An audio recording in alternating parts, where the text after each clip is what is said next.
Hello everyone, this is Vishwanath for Winning Edge Talks podcast. I'm a sports mind trainer and a sports mental performance analyst. This is my 79th episode of the Winning Edge Talks podcast series, and the topic of today's episode is going to be say no to sex appeal in sports. To join me in this conversation, I have with me Mrs. Rachel Shetty. Mrs. Rachel has been associated with women's cricket for a long time. She has lived in the US and served the corporate world with distinction. So, there is no better person who can relate to this topic more than her.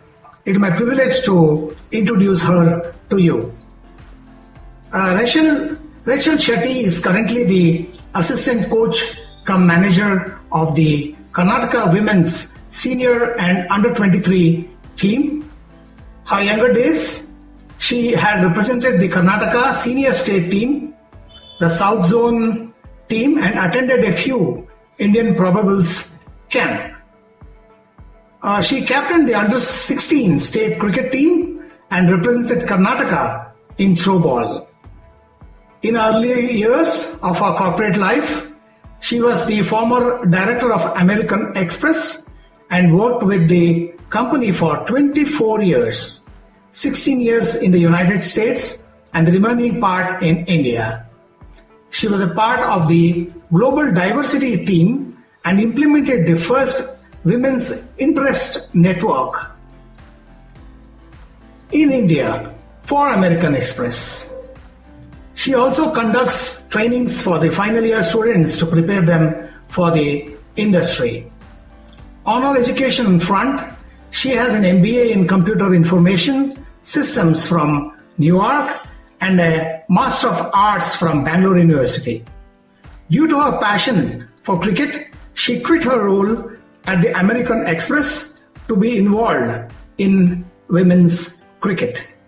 So, dear listeners, you know why I invited this great lady onto the show. Welcome to the show, Rachel Shetty. Thank you very much, Vishwanath. I'm really happy to be part of this session. This topic definitely is very dear to my heart, and I really thank that opportunity. Thank you very much. Most welcome. Once again, I welcome you to the show. Thank you. Thank you. Okay. Many believe that sexism has been eradicated and women have achieved full equality. But some believe it is far from truth and that gender bias and inequality still exists. Sexism, which is nothing but prejudice and discrimination against women, has been in practice since ages. For whatever reason, man has considered women as unequal.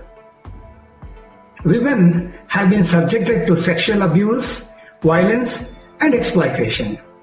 Sexism has been rampant over the years.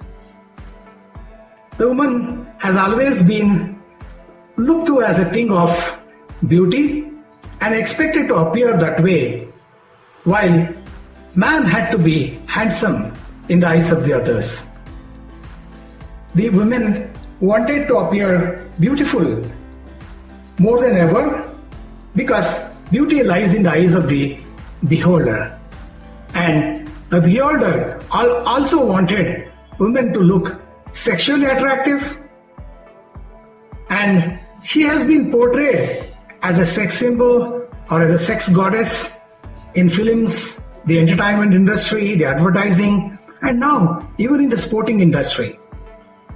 The female athletes have proven that they are in no way less than the male counterparts when it comes to their athleticism, sporting skills, grit, and achievement.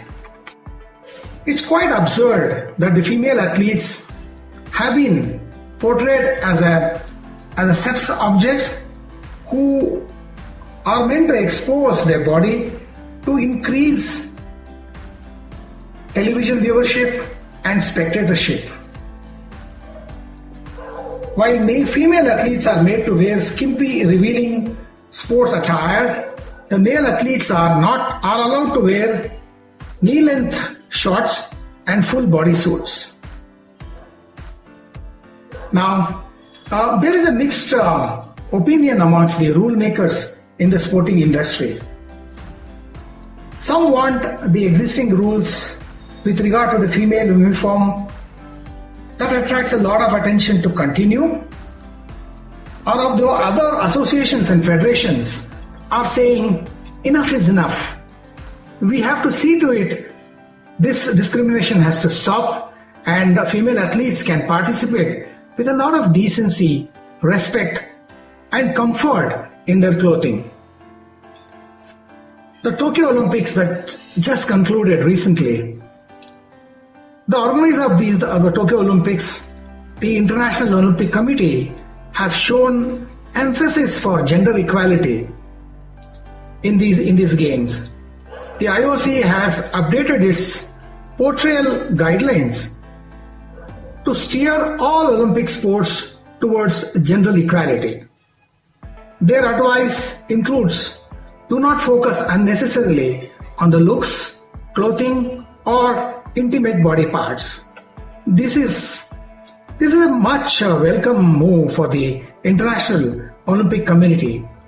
And going ahead, we can see that these rules will be implemented and all the federations and associations will fall in place and see that they follow these rules stringently. To discuss this about all this, we have Mrs. Rachel Shetty. And Rachel, I have this first question for you. Yeah. What have you got to say about the discrimination meted out to female athletes as against the male athletes, and the control imposed on them as to what outfit they have to wear and how it has to be designed?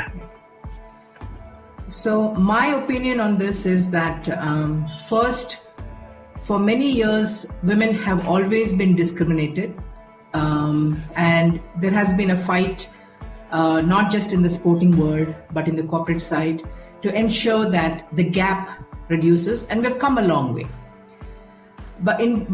We still have a long way to go.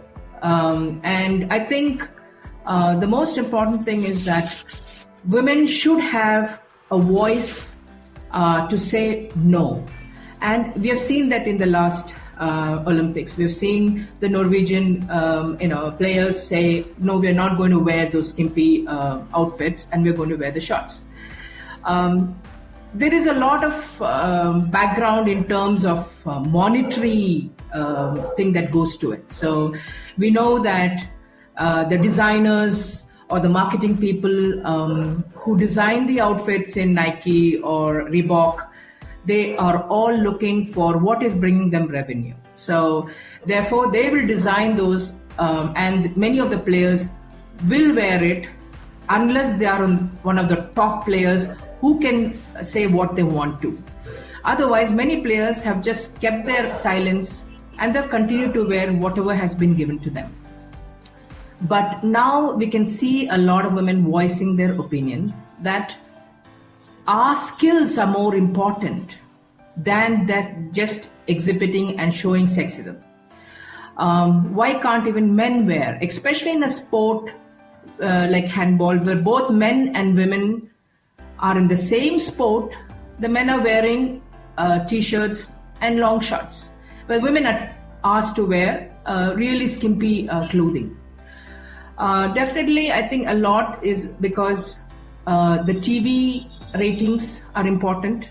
The women's bodies are different from the men. Therefore, they're asked to do this, and women did not have a voice.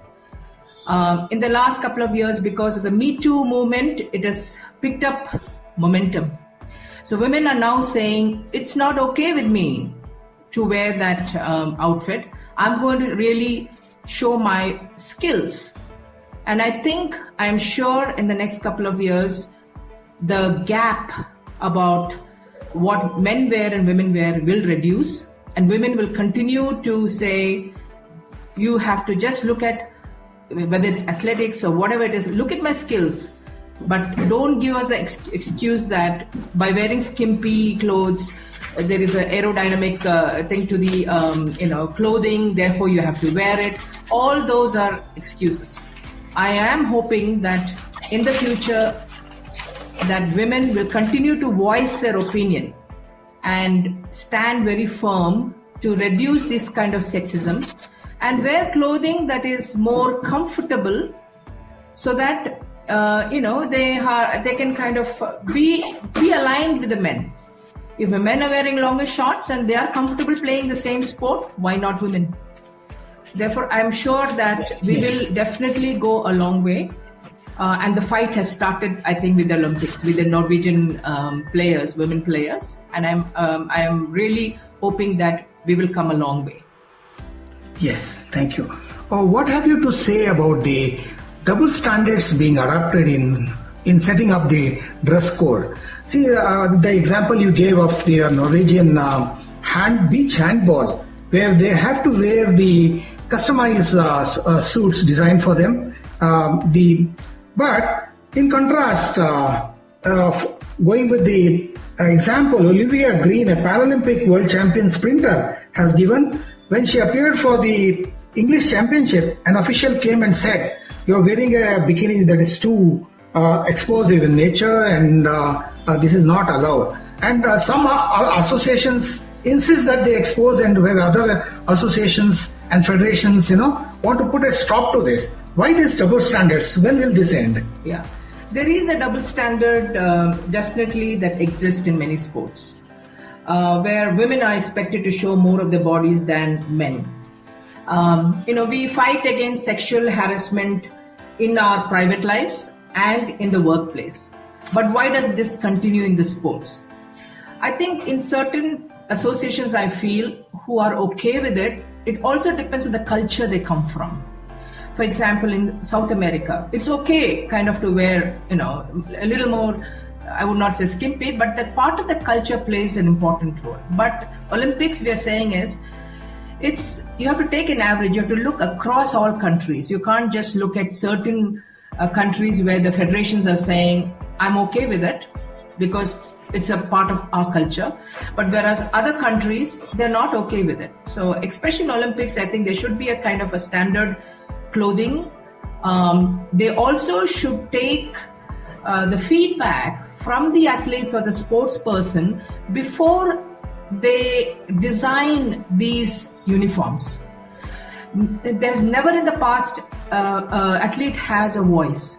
Now I think, at least I hope that they take feedback from the women athletes to say, is this kind of, and then create those uniforms for them. For the men, get away, because it's okay, their bodies are different. If they were wearing skimpy, I don't know how many of them the ratings would go up compared to what women. Therefore, I hope that and pray that that athletes' voices are heard. They've started advocating for their rights, not to show their body. These double standards of men versus women, especially in the same sport where they have no reason, that will definitely reduce. It's mainly the rating, but the broadcasters also, the TV should not be focusing on the women's bodies. Many times, if they're very pretty, it's just their body, it's not the statistics that is shown. Whereas for men, it's a lot of statistics that is shown on the screen. So even the TV broadcasters and sponsors should focus on, just actually what is it they have achieved, what is the skill, what is the stats. Don't just focus on what they're wearing. And I think the rest of the world and all of us will accept just their talent rather than what they are wearing. Well said. You're right. Okay, the Norwegian side refused to wear what they were asked to wear and wanted to appear with shorts, which they did, and the sponsor came forward to pay their fine money. And do you think it's the beginning of this resistance, a revolution kind of thing, where the female athletes will put their foot down and resist wearing this revealing clothes. And with so many women's liberation organizations and so many organizations fighting for women's rights, do you think they also have to step in to assist the female athletes? Do you think a movement has already started? Definitely a movement has started, because I think the first step with the Norwegian really saying no, it is not okay for us to wear that. Whereas our counterpart, our men, are not wearing it. I think it's a great step for us in sports. I'm really happy that all the fines were not paid individually by them, but by I think the sponsor or the federation, their association, I think, was who paid it. That's definitely a first start that can happen, and going forward, I'm sure the federation would really reconsider what women's clothing is, because this has made a big noise. Everybody has come to know about it. It's been broadcasted in many areas. I'm sure many sponsors and TV people are also listening to this. And this will be a first step, definitely a first step that will make a change. In the next Olympics, we will see a better kind of a thing for women's clothing. Thank you. In beach sports and in sports like gymnastics, athletics and swimming, the kind of outfits the female athletes are made to wear makes it very uncomfortable for them. They fear for their self-respect and dignity. According to you, how do they feel normally? Because you being a woman yourself, and you have been manager of so many cricket sides, and you played alongside so many other girls. And how do they normally feel? Now, in spite of all this, they come out and give their best. That is what is to be admired in the female athletes. Okay, in terms of overall, my experience in sports and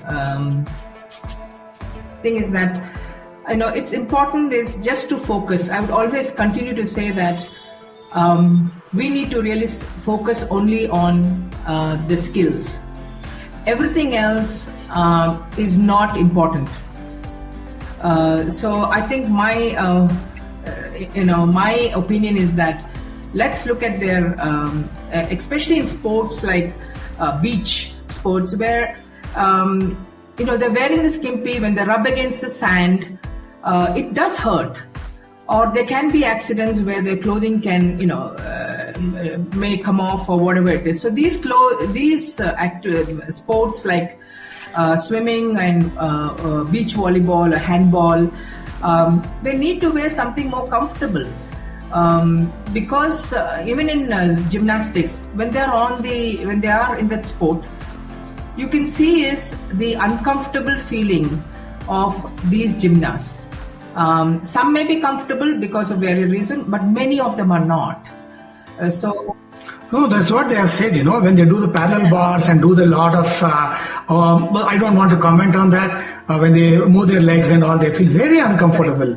They're in the open glare of the public, So, in fact, Vishwanath, if you look at, there may be many women who may not even come into the sport because they may not be comfortable wearing these skimpy outfits. So you will lose. Yes, they may even drop out. Because of this. So there are so many who may not even come into because they feel that, I don't want to wear that. These can also result in a lot of sexual abuse. We hear about child abuse, and it also starts when these kind of instances or these kind of clothing can give them a wrong message, and some innocent child may be attacked. Therefore, I think wearing these clothes for these like beach thing, it doesn't. Why do men are wearing shorts?